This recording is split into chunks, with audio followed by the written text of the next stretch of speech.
Hello दोस्तों, मैं विकास, आप सभी का हमारे चैनल में स्वागत है। आज का वीडियो है शार्प का 14 इंच का एलसीडी टीवी जिसमें नो पावर का प्रॉब्लम है। तो इसमें अलग से एडाप्टर लगता है, तो मैंने इसमें दूसरा एडाप्टर लगा के देखा, फिर भी इसमें जो पावर का लाइट है वह ग्लो नहीं कर रहा है। तो यहाँ पे देखते हैं इसका जो पावर का कॉर्ड है यहाँ पे मैंने लगाया हुआ है एडाप्टर का वायर। तो कस्टमर ने मुझे ये बताया था कि कस्टमर के घर वालों ने इसका जो अडाप्टर था वो जल गया था, तो उन्होंने इस वायर को यहाँ से कट करके इसको डायरेक्ट मेन 220 एसी में इसको लगा दिए थे। इस वजह से यह अंदर से ब्लास्ट हुआ और इसमें से कुछ स्मेल भी आई, तब से यह फॉल्ट हो गया है। तो यहाँ पे हमने इसको ओपन करके देखा, तो यहाँ पे आप देख सकते हैं इसका जो लॉजिक कॉर्ड है, यहाँ पे देख सकते हैं इसका हर एक सेक्शन जला हुआ दिख रहा है। इसका कैपेसिटर, ऑडियो आईसी और जो भी रेगुलेटर लगे हुए हैं सारे बर्न हो चुके हैं। और इसका जो इन्वर्टर बोर्ड है यहाँ पे वह भी जला हुआ दिख रहा है, यहाँ पे आप देख सकते हैं। तो इस एलसीडी टीवी को 220 वोल्ट देने के कारण इसका जो इन्वर्टर बोर्ड है और मेन लॉजिक कॉर्ड है वह भी ख़राब हो चुका है। आप देख सकते हैं यह पूरी तरह से बर्न हो गया है। तो इसका पैनल को भी एक बार चेक कर लेना होगा, क्योंकि यह जो 220 वोल्ट दिए हैं उससे कुछ भी प्रॉब्लम हो सकता है। तो इस प्रॉब्लम को हम किस तरह सॉल्व करेंगे ये जानने के लिए वीडियो को लास्ट तक जरूर देखिएगा।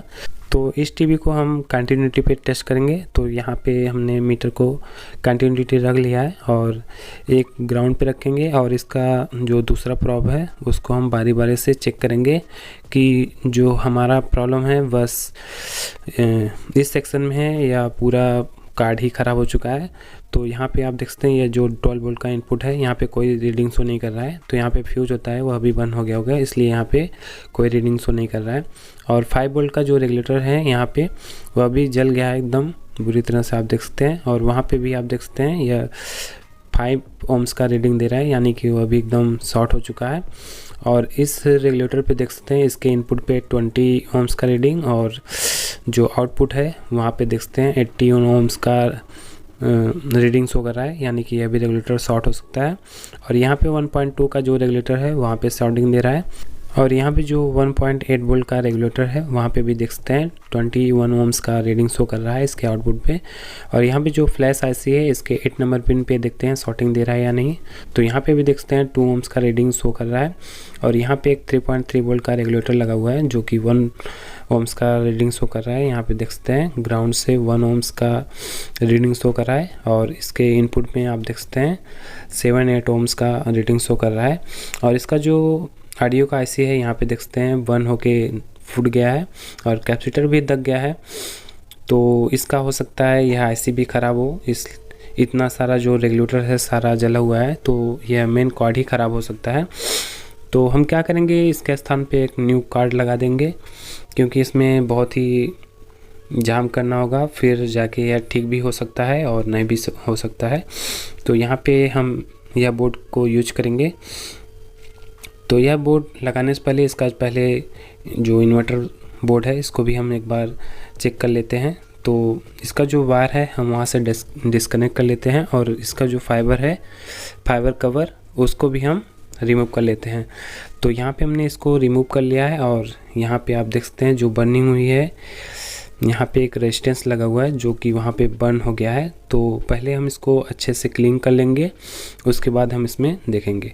तो यहाँ पे देख सकते हैं जो दोनों आईसी लगा हुआ है, एक स्विचिंग आईसी है और एक मॉसफेट है।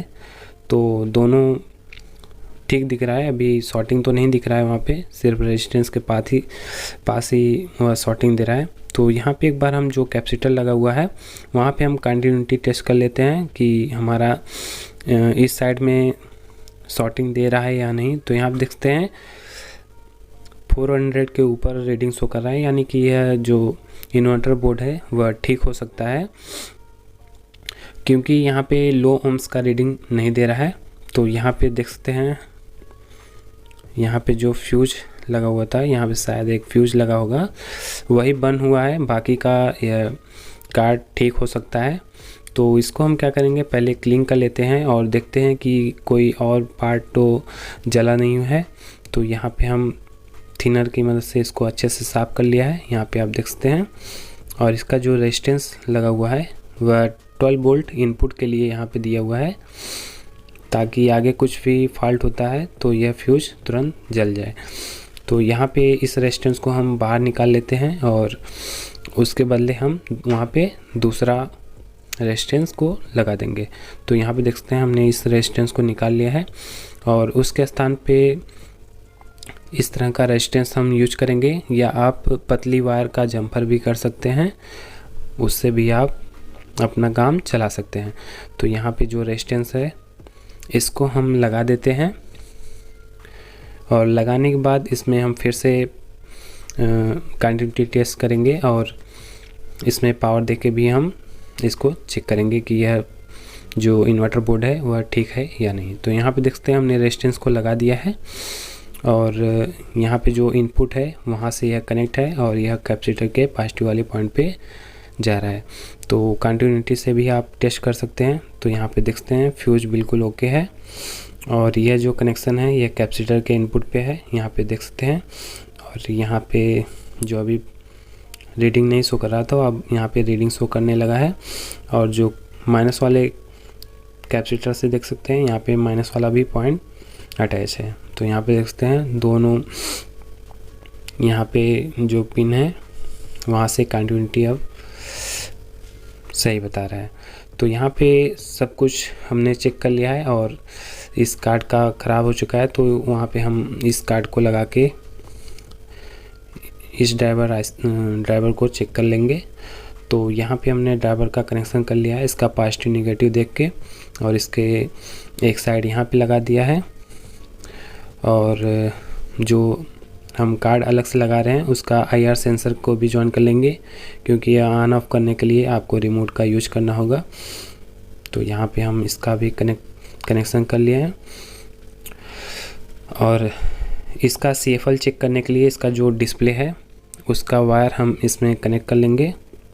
इसका LCD जो CFL लगा हुआ है उसका वायर हम इसके इन्वर्टर बोर्ड में कनेक्ट कर लिया है, यहाँ पे आप देख सकते हैं। और अब हम इसमें पावर देते हैं और चेक करते हैं कि हमारा जो इन्वर्टर बोर्ड है वह ठीक है या नहीं। तो यहाँ पे आप ऊपर की तरफ हमने डिस्प्ले को पलट दिया है और यहाँ पे आप देख सकते हैं हमने पावर दे दिया है और यहाँ पे रेड लाइट आ गया है। आप हमसे टेलीग्राम, इंस्टाग्राम, फेसबुक से भी ज्वाइन हो सकते हैं, लिंक मैंने डिस्क्रिप्शन में दिया हुआ है। तो यहाँ पे हमने पावर दिया और रिमोट से ऑन किया, तो यहाँ पे देख सकते हैं बैक लाइट ऑन हो गया है और यहाँ पे देख सकते हैं बिल्कुल अच्छे से ग्लो कर रहा है दोनों CFL।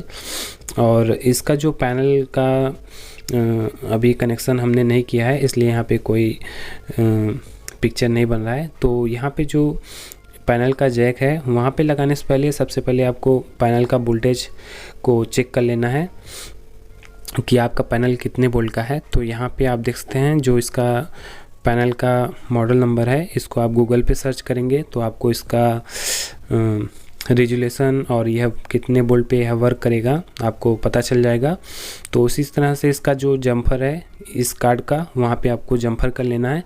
तो जैसे कि हमने इसको नेट पे चेक किया तो यह 3.3 वोल्ट का पैनल था, तो हमने इसका जम्पर भी 3.3 वोल्ट पे कर लिया है।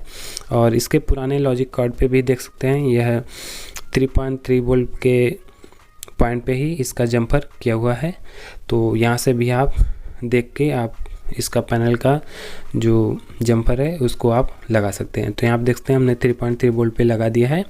और अब हम इसका LVDS का जो कनेक्टर है उसको हम लगा लेते हैं और फिर से हम इसमें पावर देके इसको ऑन करके देखते हैं कि हमारा पिक्चर ऑन हुआ या नहीं, या तो उसमें कुछ सिंबल बनेगा या कुछ इमेज ज़्यादा बड़ा भी दे सकता है या थोड़ा छोटा भी दे सकता है या हाफ दे सकता है, लेकिन यह कुछ ना कुछ पिक्चर इफ़ेक्ट दिखेगा ज़रूर, क्योंकि रेजुलेशन का भी अंतर हो सकता है। तो यहाँ पे आप देख सकते हैं अभी भी यहाँ पे कोई भी पिक्चर नहीं आया, ना तो ब्लू स्क्रीन हुआ।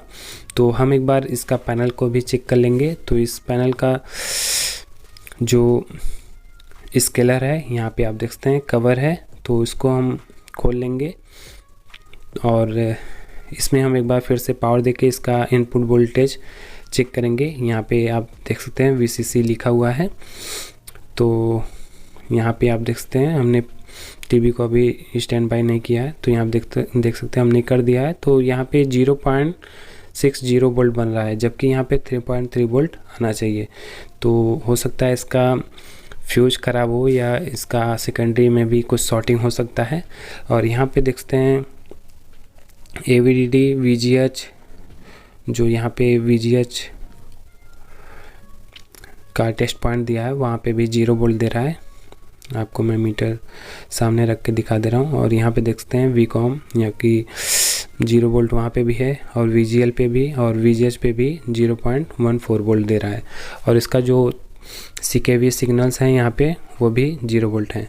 तो यहाँ पे अभी कोई भी इनपुट नहीं मिल रहा है, इसलिए यहाँ पे वोल्टेज नहीं मिल रहा है। तो एक बार हम इसको ओपन कर लेते हैं। तो यहाँ पे दोनों साइड में जो स्क्रू लगे हैं वहाँ पे मीटर का एक प्रोब रख के इसको हम कंटिन्यूटी टेस्ट कर लेते हैं।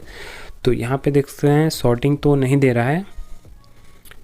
तो यहाँ पे ग्राउंड से हमने चेक किया, इसका जो 3.3 का टेस्ट पॉइंट है, तो यहाँ पे देखते हैं 294 ohms का रीडिंग शो कर रहा है, यानी कि यह शॉर्टिंग तो नहीं हो सकता है। लेकिन एक बार हम इसको ओपन करके देख लेते हैं। तो दोनों साइड जो स्क्रू लगी है हम उसको ओपन कर लिए हैं, और ओपन करने के बाद स्केलर के सेकंड साइड से हम देखते हैं। तो यहाँ पे देखते हैं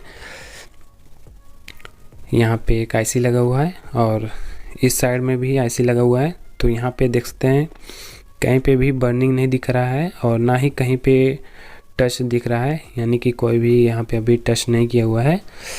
तो यहाँ पे जो इनपुट का फ्यूज लगा हुआ है वहाँ पे थोड़ा सा हमको लग रहा है प्रॉब्लम है।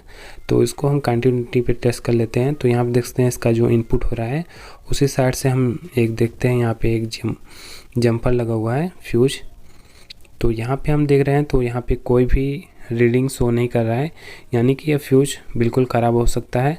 और कैपेसिटर जो यहाँ पे लगा है PF, तो यहाँ पे देखते हैं 343 ohms का रीडिंग शो कर रहा है, और जबकि यहाँ पे जो फ्यूज लगा हुआ है यहाँ पे कोई रीडिंग शो नहीं कर रहा है। तो यह फ्यूज बर्न हो चुका है। तो एक बार हम फ्यूज को चेंज कर लेते हैं, और उसके बाद फिर से हम पावर देके देखते हैं कि जो हमारा प्रॉब्लम था वह सॉल्व हुआ या नहीं। तो यहाँ पे देखते हैं हमने जो पुराना वाला रेजिस्टेंस था हमने उसको निकाल के यहाँ पे दूसरा रेजिस्टेंस लगा दिया है जो कि 0 ohms का। और जो पुराना वाला रेजिस्टेंस था यहाँ पे आप देख सकते हैं हमने मीटर के ऊपर रखा हुआ है। तो फिर से हम इसमें पावर देते हैं और आपको चेक करके दिखाते हैं। तो यहाँ पे देखते हैं जो रेजिस्टेंस का वैल्यू है, यहाँ पे देखते हैं 0 ohms, यहाँ पे देखते हैं 0 ohms का रीडिंग शो कर रहा है। और यहाँ पे देखते हैं PF के पास भी वोल्टेज अब आने लगा है। तो अब हम इसमें पावर देते हैं और देखते हैं कि हमारा जो बूस्टअप वोल्टेज नहीं बन रहा था वो बन रहा है या नहीं। तो यहाँ पे देखते हैं 3.3 वोल्ट आ गया है। और अब हम स्केलर को दूसरे साइड से चेक करते हैं, जो कि यहाँ पे VCC वोल्ट यहाँ पे आ गया है 3.4 वोल्ट। और अब उसके आगे हम चेक करते हैं इसका VGH, जो कि यहाँ पे देखते हैं अभी मीटर, हाँ ये हाई वोल्टेज दिख रहा है, अभी मीटर थोड़ा कम पे है। और VGL पॉइंट पे देख सकते हैं -5 वोल्ट, और VGH पे 21 वोल्ट यहाँ पे देख सकते हैं आप। और इसका जो AVDD है यहाँ पे दिया हुआ है, और VCOM यहाँ पे देख सकते हैं 5 वोल्ट, यहाँ पे देख सकते हैं 4.5 वोल्ट। यहाँ यानी कि इसका जो वोल्टेज अभी नहीं बन रहा था सब आ चुके हैं। यहाँ पे देख सकते हैं AVDD ये भी बिल्कुल ओके हो गया है। तो अब हम इसमें देखते हैं हमारा जो प्रॉब्लम था, यानी कि स्क्रीन पे कुछ नहीं बन रहा था। तो अब हम फिर से इसमें चेक करके आपको दिखाते हैं कि इस स्क्रीन पे कुछ बन रहा है सिम्टम या नहीं। तो यहाँ पे हमने पावर दिया और रेड लाइट ऑन हो गई है। और रेड लाइट ऑन होने के बाद हम रिमोट से स्टैंड बाय रिलीज करते हैं, और यहाँ पे हमने रिलीज किया और वाइट कलर आया। और कुछ टाइम बाद यहाँ पे आप देख सकते हैं यह ब्लू लाइट आ गया है, लेकिन यहाँ पे अभी कोई भी सिम्टम नहीं दिख रहा है, यानी कि इसका जो मेनू वगैरह या इनपुट या नो सिग्नल जो भी सिम्टम देना चाहिए वो यहाँ पे नहीं दिख रहा है। और रिमोट से हम मेनू भी प्रेस कर रहे हैं फिर भी यहाँ पे कोई भी सिम्टम नहीं दे रहा है। तो इसका जो रेजुलेशन कोड है यहाँ पे हम आपको दिखा दे रहे हैं। तो इसका जो रेजोल्यूशन है 1024/768 इस रेजोल्यूशन का यह पैनल है। तो यहाँ पे हम इनपुट 03667 हम प्रेस करेंगे तो यह ऑन हो जाना चाहिए। तो सबसे पहले हम इनपुट प्रेस करेंगे और उसके बाद 03667। तो यहाँ पे हम जैसे ही प्रेस करेंगे यह ऑफ होके फिर से अपने आप ऑन हो जाएगा। और यहाँ पे देखते हैं इसके स्क्रीन पे आई लव इंडिया लिखा हुआ आ गया है। तो इस तरह से आप देख सकते हैं इसमें पीसी लिख के आ गया है और नो सिग्नल भी लिख के आ गया है। और ऐसे ही अगर आपका जो लोगो दे रहा है या मेनू दे रहा है इसमें मैपिंग का फॉल्ट है तो इसका सर्विस मेनू भी ओपन करके आप इसको ठीक कर सकते हैं। सर्विस मेनू जो कि इनपुट 208 आप प्रेस करेंगे तो इसका जो सर्विस मेनू ओपन हो जाएगा। तो ऐसे ही ट्रिक के लिए आप हमारे चैनल पे बने रहें, लाइक करें, कमेंट करें, शेयर करें और सब्सक्राइब करना बिल्कुल भी न भूलें। तो इसका जो सर्विस मेनू है यहाँ पे देख सकते हैं इनपुट 208। तो इस टीवी को हम पैक कर लेते हैं और आपको इसमें पिक्चर भी चला के दिखाते हैं। तो यहाँ पे हमने पैक कर लिया है और इसका जो IR सेंसर था वो भी ख़राब था तो हमने उसको भी चेंज कर दिया है। और यहाँ पे देख सकते हैं रिमोट ऑन करने से ऑन हो गया और यहाँ पे सारा कुछ ओके हो गया है। अब हमसे टेलीग्राम, इंस्टाग्राम, फेसबुक से भी ज्वाइन हो सकते हैं। लिंक मैंने डिस्क्रिप्शन में दिया हुआ है। और यहाँ पे आप देख सकते हैं मेनू वगैरह एकदम ठीक हो गया है। लास्ट तक वीडियो देखने के लिए धन्यवाद। थैंक यू दोस्तों।